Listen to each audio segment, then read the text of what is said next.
Bonjour à tous.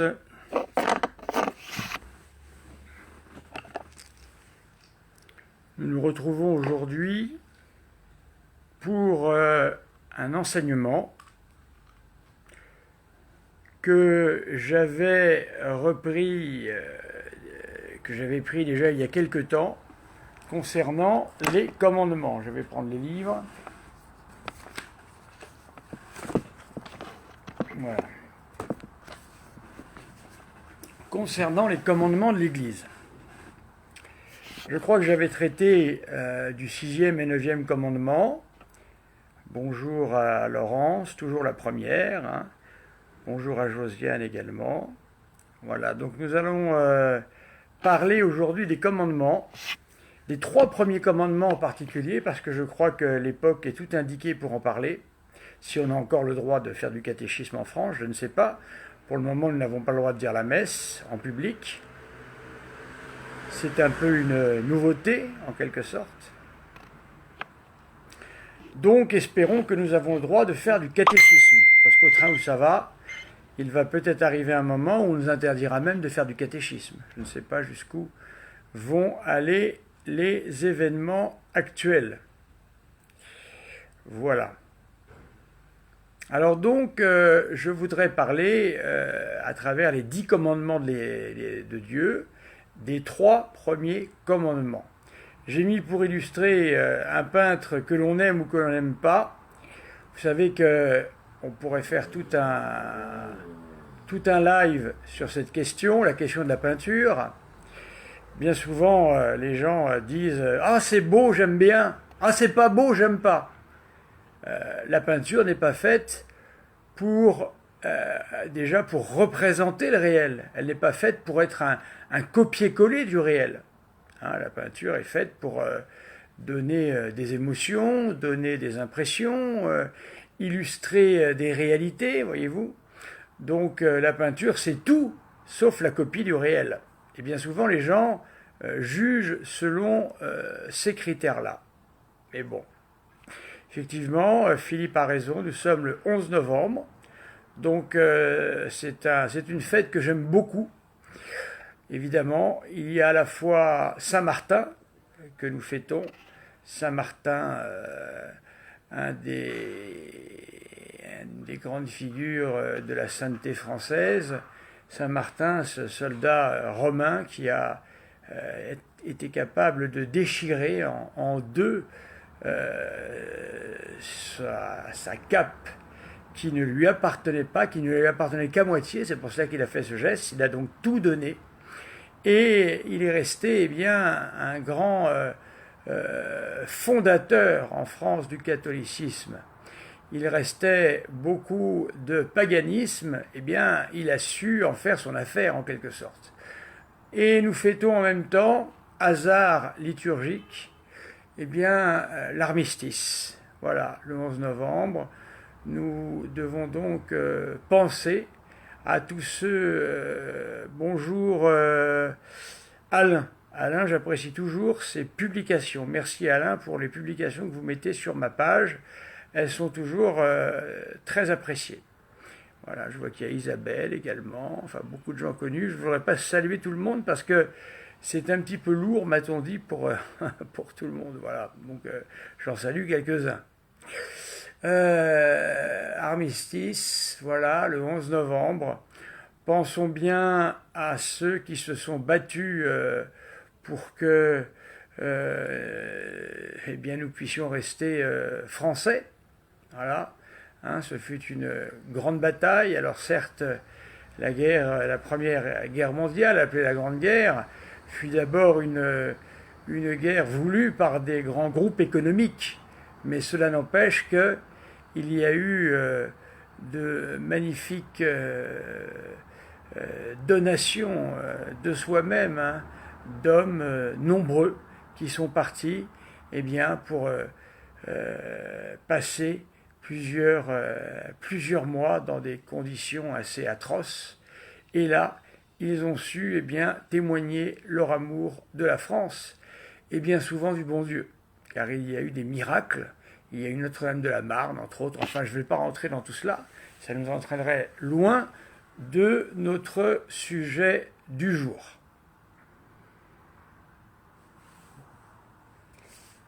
Alors je vais commencer pour les 3 premiers commandements. Je vais illustrer ça par Notre-Dame de la Salette. Notre-Dame de la Salette, vous savez, c'est une apparition qui se situe historiquement le 19 septembre 1846, c'est-à-dire 16 ans après l'apparition de la médaille miraculeuse, 12 ans avant Lourdes et 25 ans avant Pontmain. Voilà. Alors en fin de compte, eh bien, cette apparition a eu lieu entre 2 et 3 heures de l'après-midi, un samedi des 4 temps. Les 4 temps, c'était un moment dans l'ancienne liturgie dans laquelle, eh bien, on priait pour que le bon Dieu daignât bénir la terre, afin qu'elle puisse produire les fruits dont nous avons besoin. Un samedi des 4 temps, donc, jour de jeûne et d'abstinence. La Sainte Vierge est assez austère, si vous le remarquez dans ses apparitions. Donc c'est un moyen tout de même assez simple de bien reconnaître la Vierge Marie, c'est son austérité. Son austérité, ses paroles simples et directes, pas de tergiversation. Et elle apparaît souvent à d'innocents petits bergers. La veille de la fête de Notre-Dame des Sept Douleurs, eh bien la Vierge s'est montrée à Notre-Dame de la Salette, à la Salette. Voilà. Alors les témoins de l'apparition, un petit garçon, Maximin Giraud, âgé de 11 ans. Il ne savait ni lire ni écrire.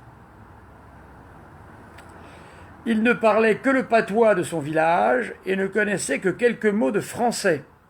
Un cultivateur de la commune de la Salette, nommé Pierre Selme, l'avait engagé pour 8 jours comme remplaçant de son berger malade. Donc vous voyez la simplicité de ce petit garçon, très jeune, ne sachant ni lire ni écrire. La petite fille, deuxième témoin de l'apparition, de la vision, Mélanie Calva, un nom qui doit certainement vous dire un peu plus de choses, dit Mathieu, avait près de 15 ans. Elle était plus ignorante encore que le petit garçon. Elle ne savait ni lire ni écrire et ne connaissait pas un mot de français. Elle venait d'une famille extrêmement pauvre.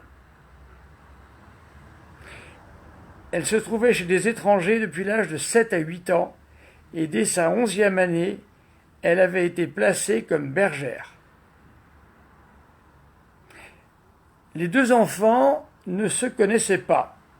Leur différence d'âge, la position respective de leur maison, le départ de Mélanie ne leur ayant pas donné l'occasion de se rencontrer.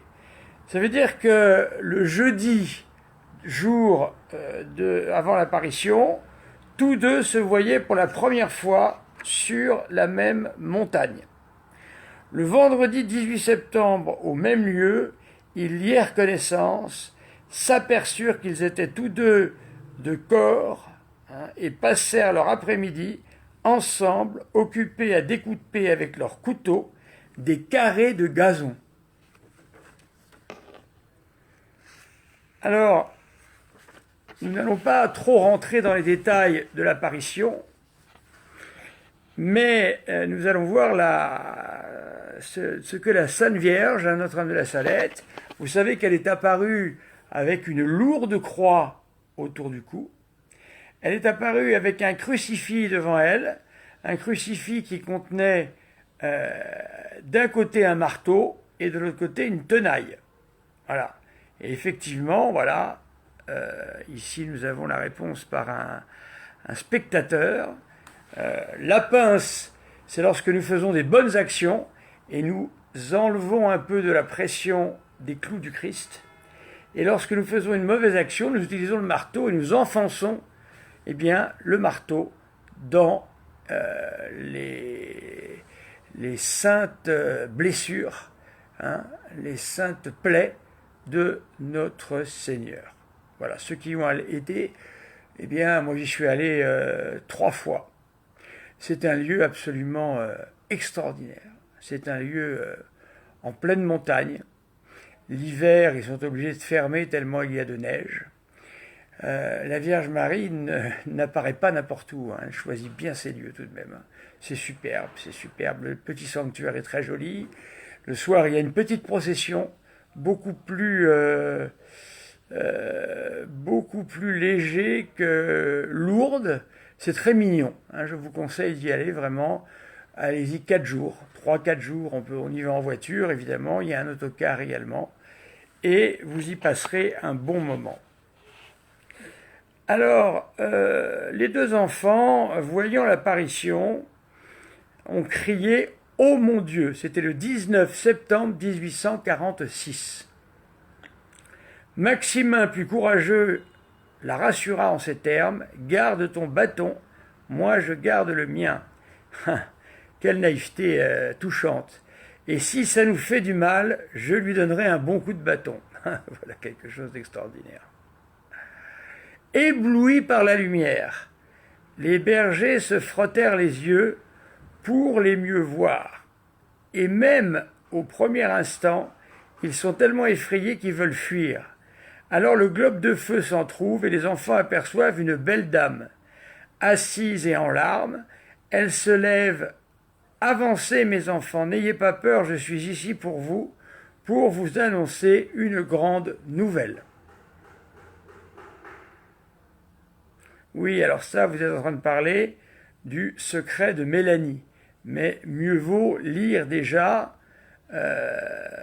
l'apparition elle-même, parce que beaucoup de gens ne connaissent même pas l'apparition, bien sûr. Et il faut dire tout de même que le secret de Mélanie est un texte que moi j'ai beaucoup de mal à lire. Ça part un peu dans tous les sens, on ne sait pas exactement de quoi il s'agit, voyez-vous. Je trouve le texte présent beaucoup plus simple. Les paroles vont être prononcées en français et les enfants n'en comprendront pas bien le sens. Mais la voix de la dame est si douce qu'ils n'ont plus peur. Ils descendent rapidement la côte, la vision fait aussi quelques pas et ils se rencontrent avec elle à 3 ou 4 mètres, en aval de l'endroit où la visiteuse s'était d'abord assise. Les enfants pénètrent dans l'auréole qui l'entoure, se place en face d'elle, et le petit garçon à sa gauche, la petite fille à sa droite, et si près, dirent-ils, qu'une personne n'aurait pas pu passer entre elle et eux. Donc véritablement, ils sont tout proches. Je vais lire le magnifique texte de la Vierge Marie. La belle dame s'exprima alors ainsi. Écoutez bien, c'est tout à fait les 3 premiers commandements de Dieu qui sont mis en œuvre à travers ce que la Vierge Marie demande. Si mon peuple ne veut pas se soumettre, je suis forcé de laisser aller le bras de mon fils. Il est si lourd, si pesant, que je ne puis le retenir depuis le temps que je souffre pour vous. Là, ici, la Vierge Marie, donne une note de cette souffrance qu'elle porte pour chacun d'entre nous. Donc il faut véritablement être toujours attentif au cœur immaculé et douloureux de la Vierge Marie. Il faut s'y réfugier et savoir que la Vierge Marie est toujours unie au cœur de Jésus, ce qui veut dire qu'elle souffre elle aussi terriblement, moralement, de situations déjà en 1846, on imagine, où on n'allait pas trop à la messe, les hommes étaient souvent au bistrot et c'est les femmes qui allaient à la messe. C'était ça la situation de l'époque déjà. Si je veux que mon fils ne vous abandonne pas, je suis chargé de prier sans cesse, et vous n'en faites pas cas. Alors, ne pas en faire cas, ça veut dire qu'en fin de compte, nous sommes ingrats. Nous ne remercions que très rarement la très sainte Vierge, voire jamais. La Vierge Marie est là, elle prie pour nous, elle nous évite certainement des catastrophes qui devraient nous assaillir, Mais heureusement, la Vierge Marie est là, notre bonne mère du ciel. Voilà ce qu'il faut nous dire.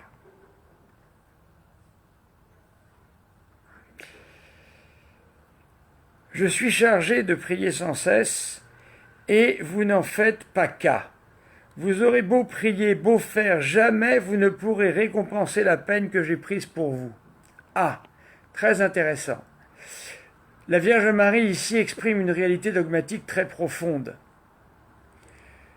Quand elle dit ça, vous ne pourrez jamais, en fin de compte, récompenser à son juste niveau la peine que je prends. Il faut comprendre que la Vierge Marie est tellement unie à son Fils que lorsqu'elle pose un acte, cet acte a comme un poids d'infini, si vous voulez. Ce qui fait que lorsque l'on offense la Sainte Vierge, on offense notre Seigneur aussi. Ça va de pair. Et c'est pour ça que nous ne pouvons pas réparer l'infini, l'offense infinie. La seule chose qui nous permet de réparer l'offense infinie, évidemment, c'est la messe. Et c'est bien pour cela d'ailleurs que nous n'avons plus la messe aujourd'hui. Vous savez que on a beau remonter dans l'histoire, j'ai parlé avec des gens qui ont fait la guerre, aucun ne m'a dit qu'il a jamais été privé de messe. Même dans ce que l'on appelait les oflags.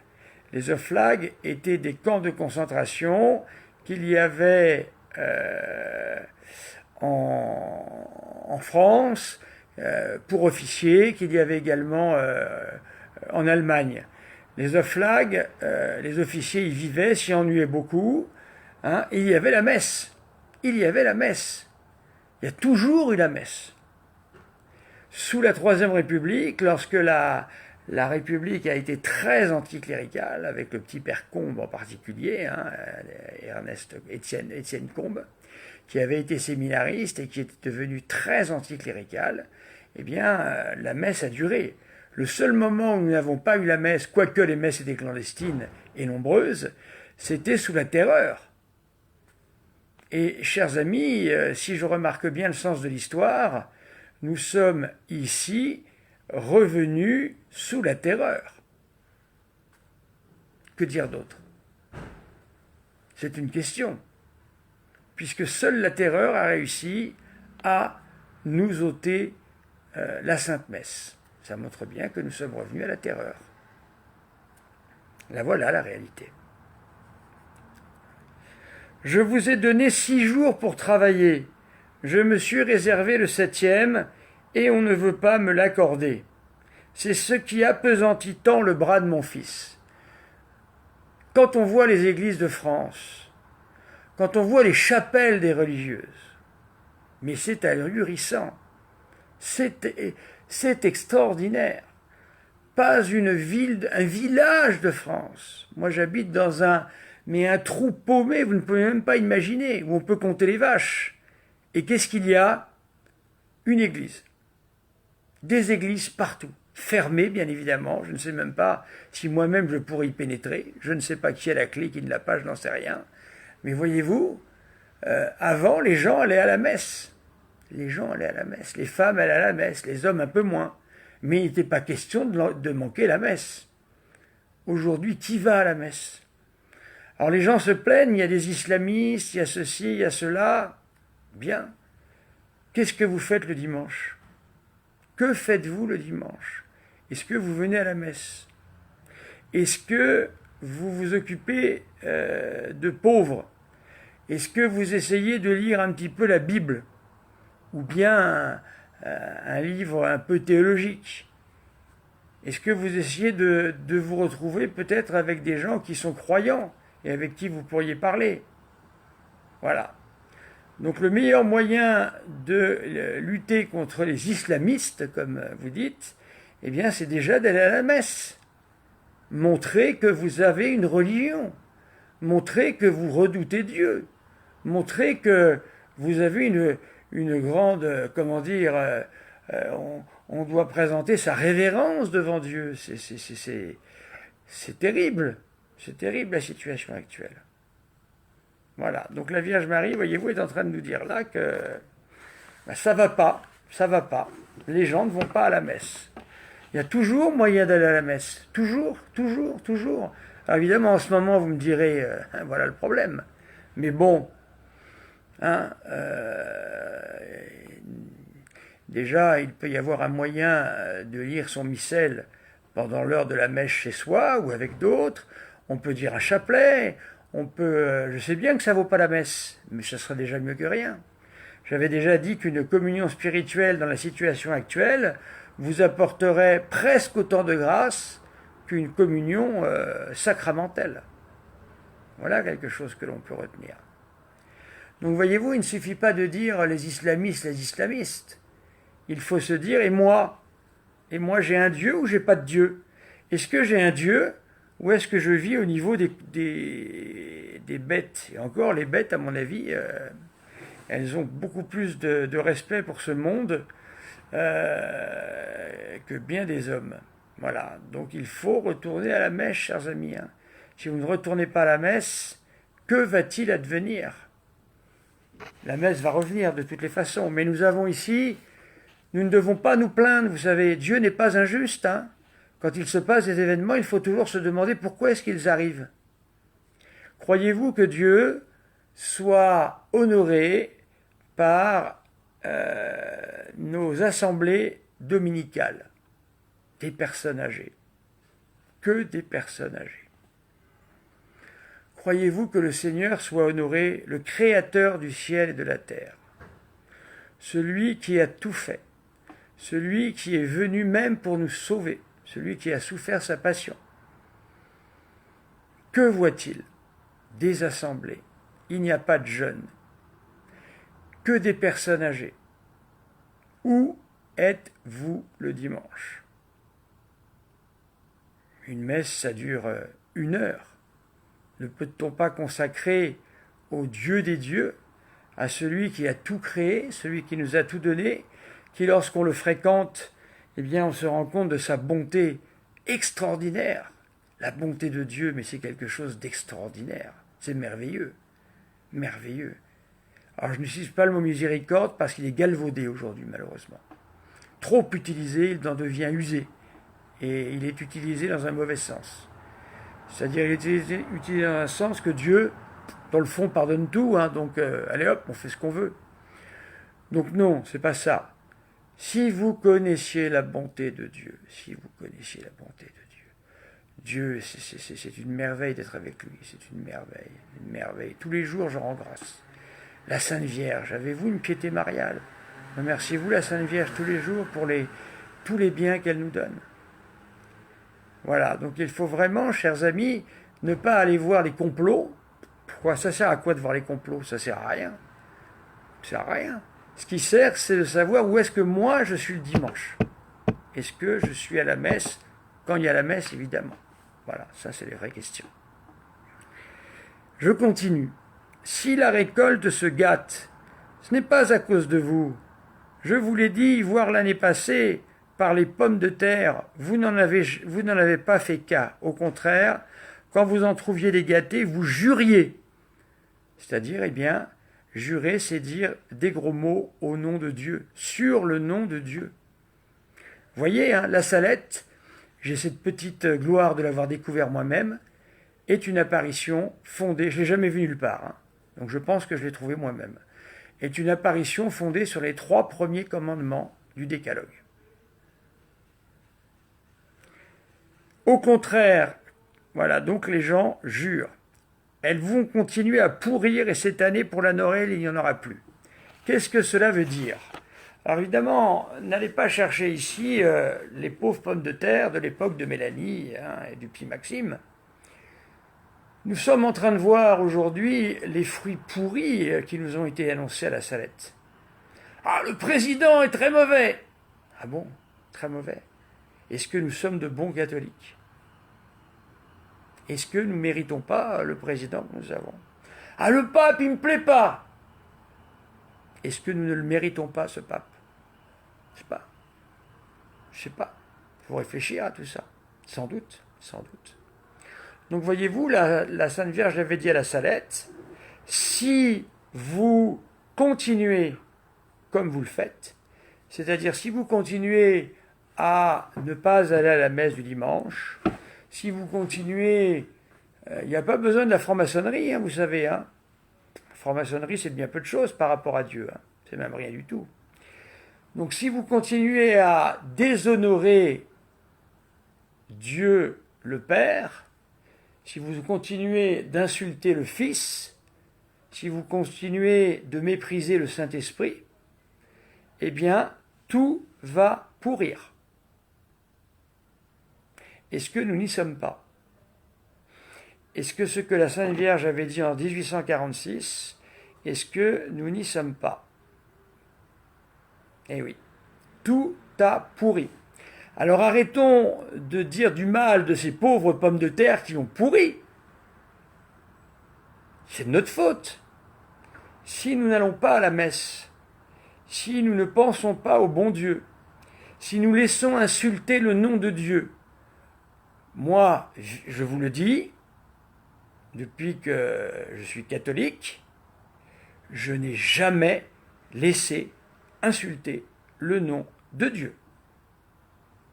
Quand vous êtes dans un repas où il y a des libres penseurs qui commencent à rigoler de l'Église, que dites-vous, chers amis? Est-ce que vous vous levez en disant si c'est comme ça, je m'en vais?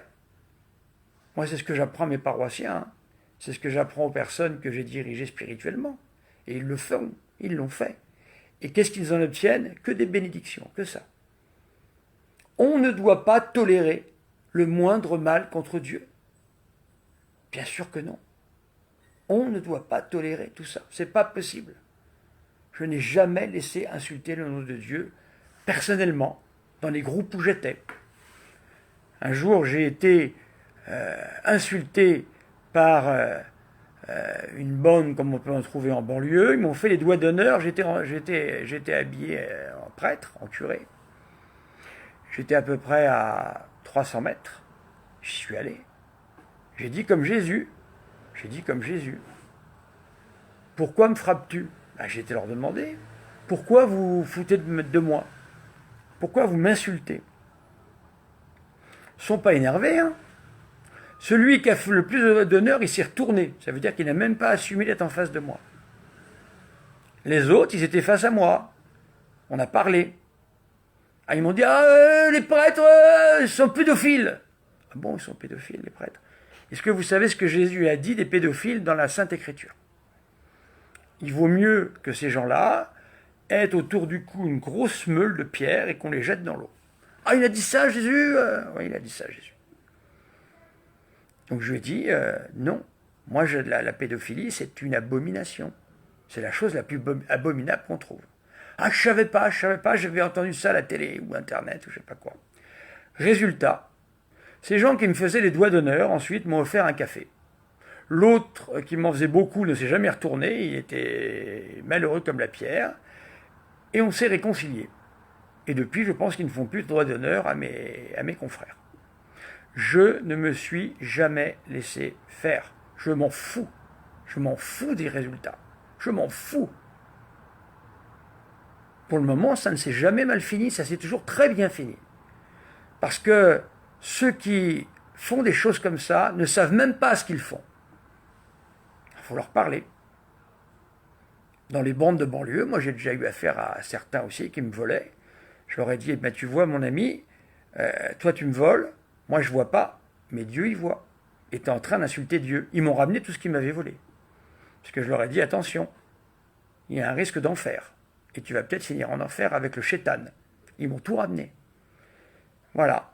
Alors si on se cache, si on rase les murs, mais tout le monde devrait faire ça. C'est pas normal de laisser insulter Dieu. Donc chers amis, voyez-vous, je vous lis un texte vieux de 1846. Et aujourd'hui on est là, on n'est pas content du pape. On n'est pas content de l'Église. On n'est pas content du président de la République. On n'est pas content de ceci. Et puis, on n'a pas de pouvoir d'achat. Et puis, les magasins, ils sont fermés. Les magasins, ils sont fermés? Est-ce qu'ils ont demandé la bénédiction de leurs magasins? Est-ce que les prêtres sont venus pour bénir les magasins? Est-ce qu'ils sont bienveillants vis-à-vis de Dieu? Voilà la question. Tout ça, c'est des vraies questions. Vous savez, donc, Il n'arrive rien par hasard. Moi, j'ai une sainte peur de Dieu. Une sainte peur de Dieu. J'aime beaucoup, vraiment, Dieu pour moi. Hein, le Père, le Fils, le Saint-Esprit, un seul Dieu. C'est toute ma vie. C'est toute ma vie. Je ne pourrais pas vivre sans Dieu, c'est pas possible. Impossible. Je ne peux pas vivre sans Dieu. C'est impossible. Je peux vivre sans tout, mais pas sans Dieu. Mais je fais attention à ce que je dis. Et je sais toujours que j'ai quelque chose sur ma tête. Voilà. Donc vous en avez marre des masques. Vous en avez marre des masques. Vous avez parlé en faveur de Dieu depuis 1846. Est-ce que vous avez parlé? En 1900, il n'y a pas que vous, hein. Quand je dis vous, c'est général. Hein. En 1905, on nous a pris nos biens. Voilà. Et il y a un pape qui a dit, il faut tous se rallier à la République. Voilà, on y est. La République française, c'est-à-dire celle qui tout de même a du sang sur les mains. Voilà. Donc écoutez, moi je pense que ces fruits pourris que nous avons autour de nous, c'est le résultat de ça, ce qu'on appelle le libéralisme. Libéralisme. C'est-à-dire que des fois certains parlent, ils sont forts de gueule, mais quand il faut agir, il n'y a plus personne. C'est le libéralisme. Donc vous voyez, la Vierge Marie, elle est très claire. Je continue. Si vous avez du blé, il ne faut pas le semer. Écoutez bien ce que je vais lire là. Parce qu'il faut évidemment, vous comprenez, en faire une lecture actualisée. Je vais lire. Si vous avez du blé, il ne faut pas le semer, car tout ce que vous sèmerez, les bêtes le mangeront, et ce qui viendra tombera en poussière quand vous le battrez. Aujourd'hui, nous sommes dans une situation où, quoi que vous fassiez dans l'Église, comme œuvre, à part exception, j'ai eu par grâce de Dieu des exceptions, ça ne tient pas. Les bêtes arrivent. Les bêtes, c'est qui? C'est les confrères jaloux. C'est ceux qui n'ont pas de parole. Voilà. Tous les petits coups pourris qu'on peut vous faire quand vous faites des bonnes œuvres pour les enfants, par exemple. Comprenez? Rien ne tient aujourd'hui. Regardez autour de vous. Ouvrez les yeux. Les œuvres de jeunesse, mais vous n'imaginez pas, pour faire un patronage, l'effort qu'il faut fournir, et pour un résultat médiocre, petit, tout petit. Mais vous avez rien compris, Javier, c'est pas le problème de Macron, on s'en fiche de Macron, c'est pas le problème. Vous allez virer Macron, après vous aurez qui? Vous aurez Paton, vous aurez Micron, vous aurez qui? Qu'est-ce que ça va changer? Le problème, il n'est pas chez Macron, il est chez nous. C'est quoi la solution? Soyez catholiques, authentiques, allez à la messe le dimanche. Allez à la messe le dimanche, ayez confiance en Dieu et en Dieu seul. N'ayez pas confiance dans les hommes. Vous avez confiance en Dieu ou vous avez confiance dans les hommes? Voilà, tout le problème est là. Je vous l'ai dit plusieurs fois. Quand vous avez une manifestation de catholiques, avec 2 millions de personnes dans la rue, et qu'il n'y a pas un seul signe religieux, est-ce que vous pensez qu'il n'y a pas un problème? Je vous l'ai dit, mais je le répète. Il y a combien eu de manifestations, la manif pour tous? 6, 7, 8, 10, combien? Ça sert à rien. C'est semé pour rien. C'est ce que dit ici la Vierge Marie. 2 millions de personnes, quel résultat? Zéro. 275 000... non, 750 000 signatures. Poubelle. Où il est le problème? Macron? Pas du tout. L'État? Pas du tout. Pas du tout. Ça n'a rien à voir. Pas un signe religieux. Mais c'est même plus pire que la froideur, Alain. C'est pire que la froideur. C'est du vomi. C'est du vomi, Alain. Dieu vomit les tièdes, c'est du vomi. 5, je ne suis jamais allé, moi. 5 manifestations. Interdiction d'avoir des signes religieux. Un ami à moi, que je ne nomme pas parce que je n'ai pas sa permission, était venu avec un drapeau du Sacré-Cœur. On lui a dit, monsieur, vous rangez ça immédiatement, comme si c'était une enseigne pornographique. Mais qu'est-ce que vous voulez gagner avec ça, chers amis? Qu'est-ce qu'on peut gagner avec ça? Dieu, il est où? Qu'est-ce qu'il y avait écrit sur l'étendard de Sainte Jeanne d'Arc? Jésus, Marie. Nous, interdit les signes religieux. Alors, vous avez fourni des panneaux, des petits panneaux très jolis, de taille standard, etc. Pas un signe religieux, pas un seul, pas une croix. S'ils avaient dit, venez avec les bannières des églises, venez avec une croix en procession en tête, une immense croix, et nous dirons, écoutez-moi bien, un chapelet avec 2 millions de personnes. Mais que croyez-vous qu'il serait arrivé? Je répète, une croix immense à l'origine, en douceur, pas besoin du tout de violence, pas du tout, du tout. Écoutez ce que je dis, une croix énorme au début du cortège. Toutes les paroisses avec leur drapeau, leur étendard, leur bannière, pardon. Chacun peut venir avec son petit drapeau du Sacré-Cœur. 2 millions de personnes en train de dire un chapelet. Mais que pensez-vous qu'il serait arrivé? Que serait-il arrivé? Vous imaginez un chapelet par 2 millions de personnes, ce que ça donne comme effet? Non, on a préféré danser. Plutôt que le chapelet et la prière, on préfère écouter de la musique techno. Il ne faut pas semer, car tout ce que vous sèmerez, les bêtes le mangeront, et ce qui viendra tombera en poussière quand vous le battrez.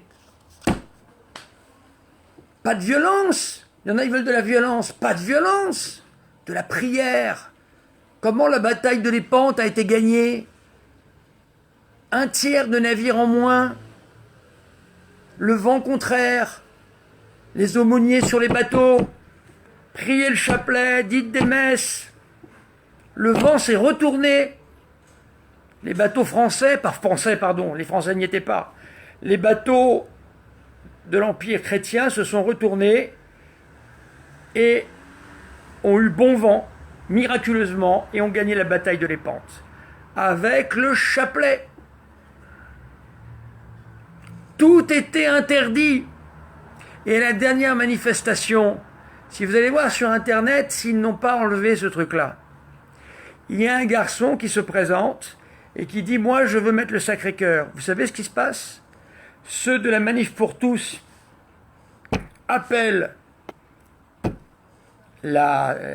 comment on appelle ça, le service d'ordre, et il se fait castagner. Castagner. Avec le Saint-Sacrement, encore mieux. Tout ce qui est signe de foi est suffisant. Bien sûr, le Saint-Sacrement, c'est encore mieux.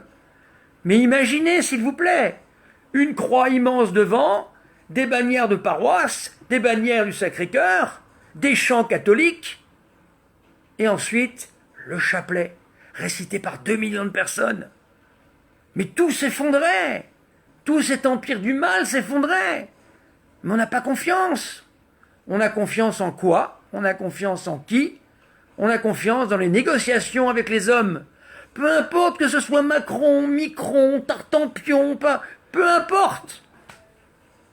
La force de la prière, il n'y a que ça de vrai. Le reste, ça vaut que dalle. Vous comprenez le problème? Est-ce que vous comprenez le problème? Ils n'ont rien compris, eux, hein. Dernière manifestation, Madame de la Rochère et compagnie, ça a continué, hein. Ça a continué. Interdit tout ce qui était religieux. Et puis surtout, si vous êtes prêtre, ne venez pas trop habillé en prêtre, surtout pas, ça risquerait de gêner les gens avec qui on va négocier.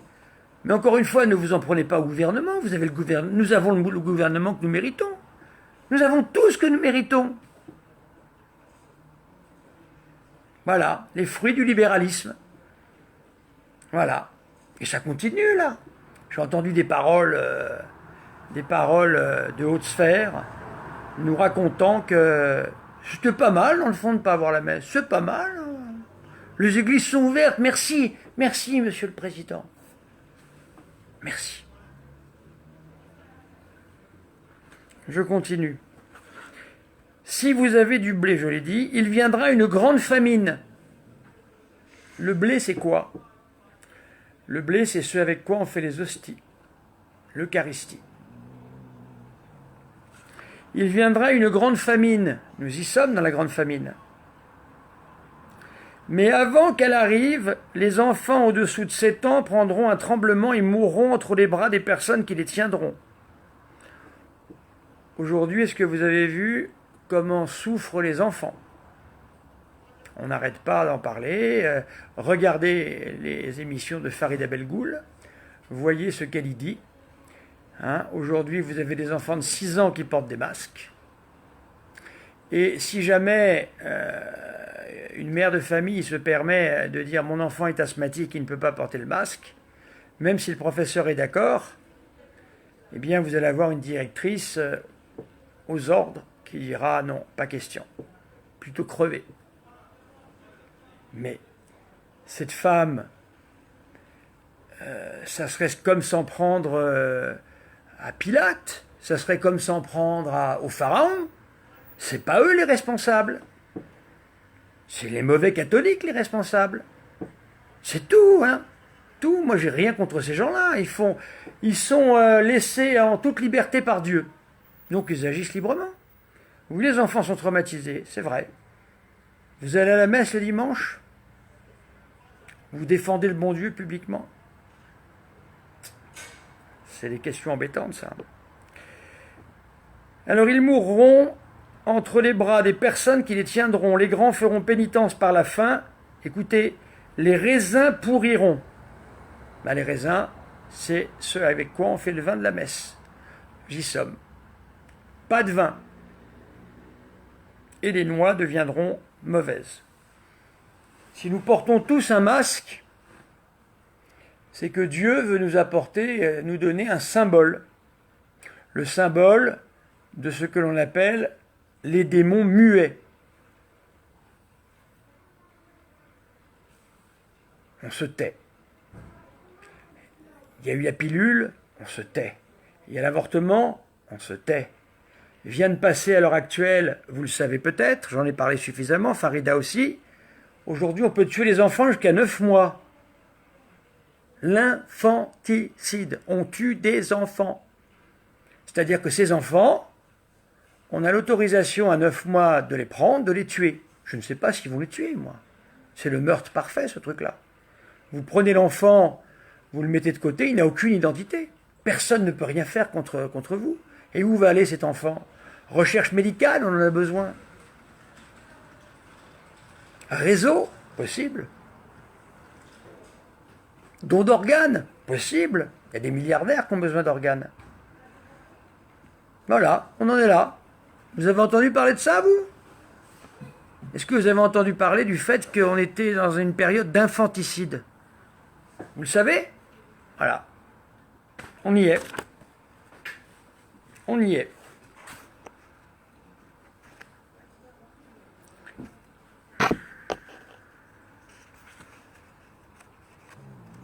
Il n'y a pas besoin d'aller chercher le secret, voyez-vous. On a tout ce qu'il faut sous la main. Le secret, vous pouvez le lire, mais il est tellement difficile à lire. Alors ensuite, se faisant de nouveau entendre à tous les deux à la fois, la dame continue. Écoutez bien ce que dit la Vierge Marie. Parce qu'il y en a tout à l'heure qui m'a demandé que faire. Que faire, je vais vous le dire. La solution, elle est simple. Écoutez ce que vous dit la Vierge Marie, là. Vous l'écoutez?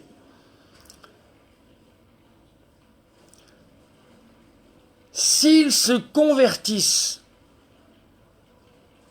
les rochers deviendront des monceaux de blé, et les pommes de terre se trouveront ensemencées d'elles-mêmes. S'ils se convertissent, si les catholiques se convertissent de leur libéralisme, si les catholiques sont de vrais catholiques, capables d'assumer des positions de vrais catholiques, cessant d'obéir au bourreau, cessant de... parce que quel est le pouvoir du chef de l'État pour interdire la messe? Je vous le demande. Donc si on se convertit, c'est-à-dire on arrête d'être libéraux, on est des vrais catholiques sur qui on puisse compter, des gens qui n'ont qu'une parole et qui ne sont pas sans arrêt en train de changer de discours. Si on a une vraie prière du chapelet, si on est capable de se réunir et de dire le chapelet ensemble, il y a eu des occasions historiques là. Hein. Il y a eu 6 ou 7 occasions historiques complètement ratées. Hein. La manif pour tous, vous avez vu ce qui s'est passé. Hein. On réunit 2 millions de catholiques, on fait de la technoparade.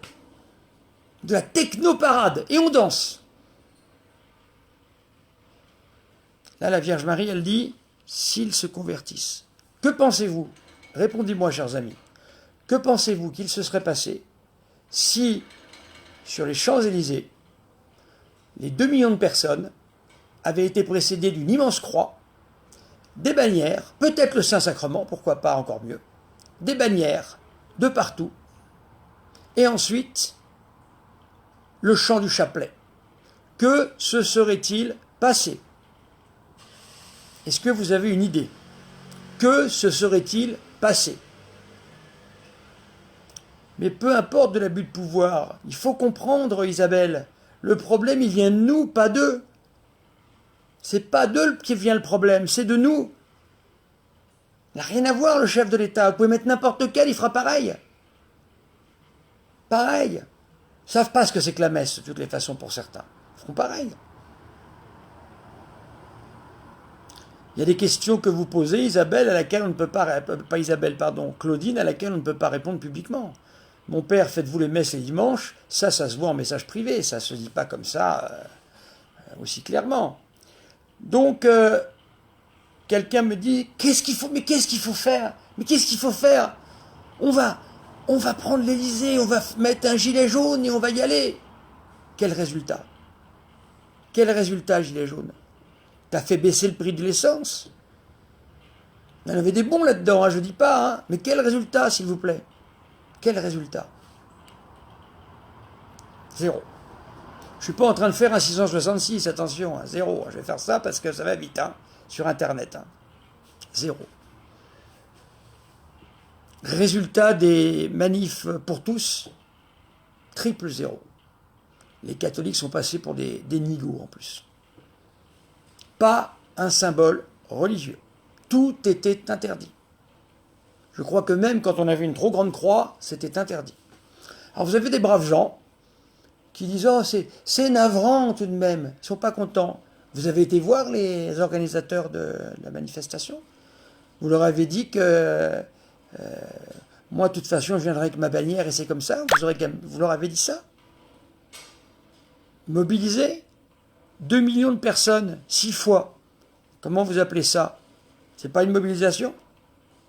Retour du roi de France, est-ce que vous le méritez? Est-ce que nous le méritons? Mais voilà, pourquoi j'ai fait le 666? Voilà, c'est débile. Parce que quand on fait 0 pointé, on est obligé d'ouvrir les doigts. Voilà. Vous voulez que je fasse ça? Enfin, écoutez, pitié, pitié, pitié. Voilà, je ne fais pas le 666, rassurez-vous, il y en a assez à le faire pour ça. Donc tout ce que je vois marqué là, le roi de France, non, ça n'a pas de sens aujourd'hui. La seule chose qui ait du sens, c'est la conversion individuelle. Est-ce que la messe vous manque le dimanche? Est-ce que vous avez envie d'y aller? Est-ce que vous êtes prêt à vous engager à aller à la messe tous les dimanches dès que ça sera possible? Voilà des engagements qu'il faut prendre devant Dieu, et vous verrez ce qui va apparaître. S'il faut se soumettre à Dieu. Mohamed. Il faut se soumettre à Dieu. Bien sûr. Nous aurions été 4 millions avec des bannières et tout ça, je peux vous dire que ça n'aurait pas tenu longtemps leur mariage. Hein. Alors elle interroge les petits bergers, la Vierge Marie, elle leur dit, c'est tout simple, faites-vous bien votre prière. Que répondent-ils? Ils disent pas, ah oui, oui, oui, oui, oui, non, non, non, non, ils sont humbles. Oh non, madame, pas beaucoup. Voilà une belle réponse. Oh non, madame, pas beaucoup, pas assez. Ah, mes enfants, reprend-elle, il faut bien la faire soir et matin. Quand vous n'aurez pas le temps, dites au moins un pater et un ave Maria, et quand vous le pourrez, dites-en davantage. Est-ce que vous vous rendez compte ce que dit la Sainte Vierge? Un pater et un ave Maria. Est-ce que nous faisons tous? Est-ce que tous les jours, nous disons au moins un Pater et un Ave Maria. Ah bon, Mohamed, il ne faut pas se soumettre aux puissances spirituelles. Alors il faut se soumettre à quoi alors? À qui il faut se soumettre? Il ne faut pas se soumettre à Dieu, Mohamed. Il me dit, il faut se soumettre à rien. Je lui dis, si, il faut se soumettre à Dieu. Il me dit, non, il ne faut pas se soumettre aux puissances spirituelles. Alors qu'ils me disent à quoi il faut se soumettre alors.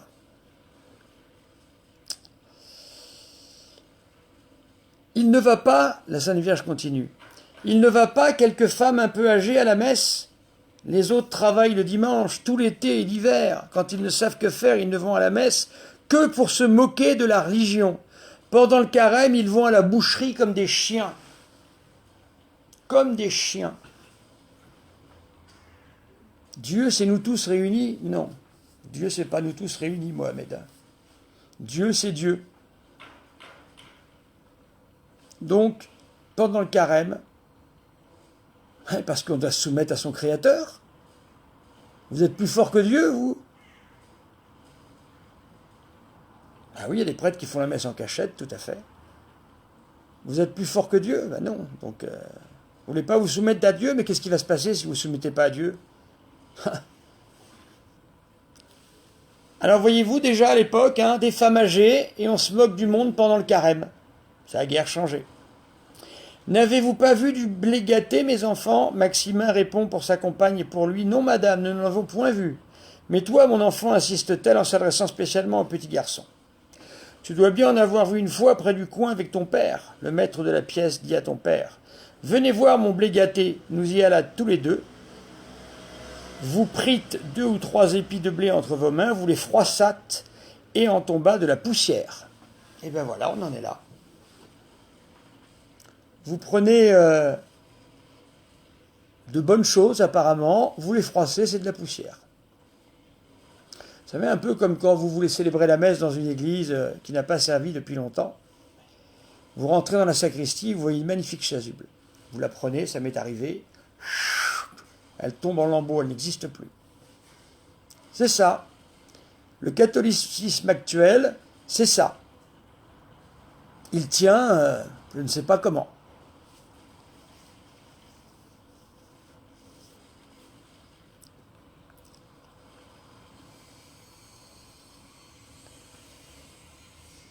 Voilà, chers amis.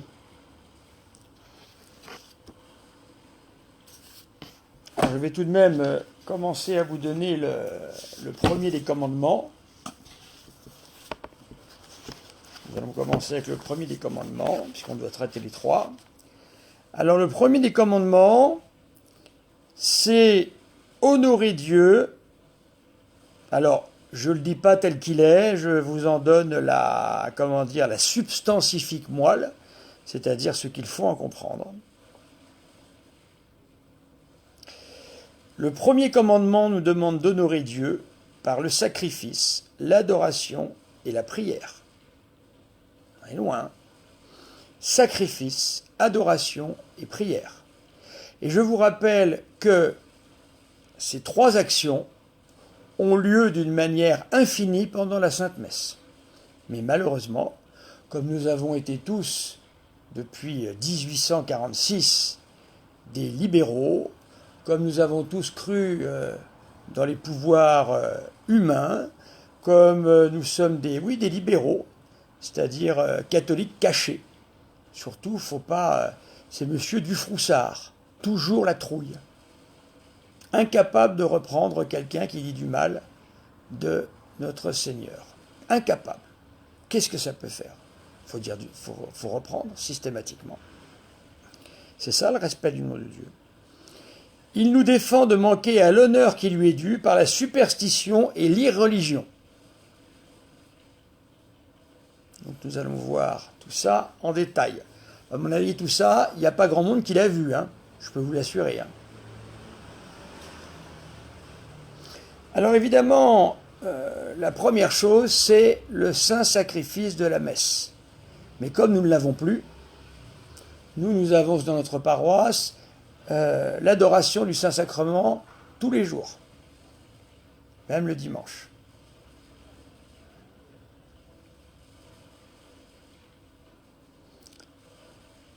Est-ce que vous allez, quand il y a la messe, est-ce que vous y allez? Voilà la question. Allez-vous à la messe? Si vous n'allez pas à la messe, merci Mohamed, un jour on vibrera sur la même fréquence, c'est sûr. Si vous allez à la messe, si vous n'allez pas à la messe, évidemment, ça ne va pas vous manquer maintenant, c'est sûr.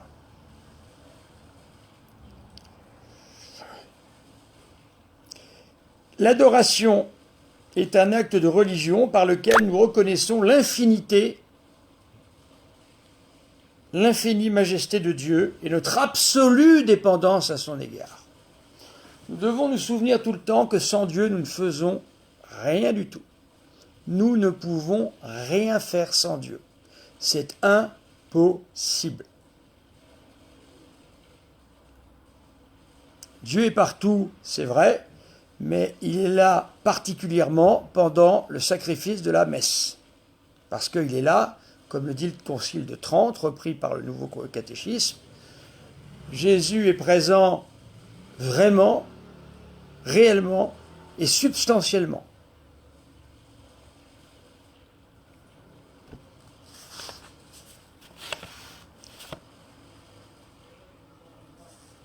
Donc nous devons rendre un honneur particulier à Dieu.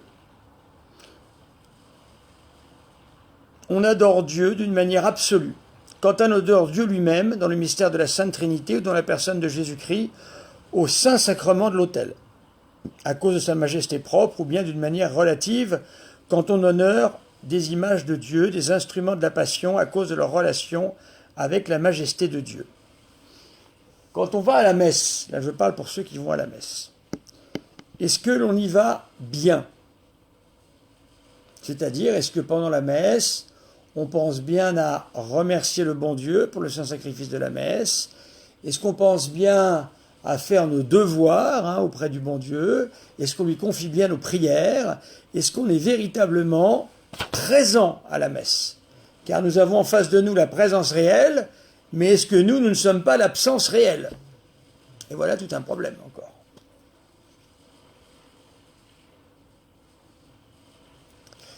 Chers amis, j'ai dit beaucoup de choses déjà aujourd'hui.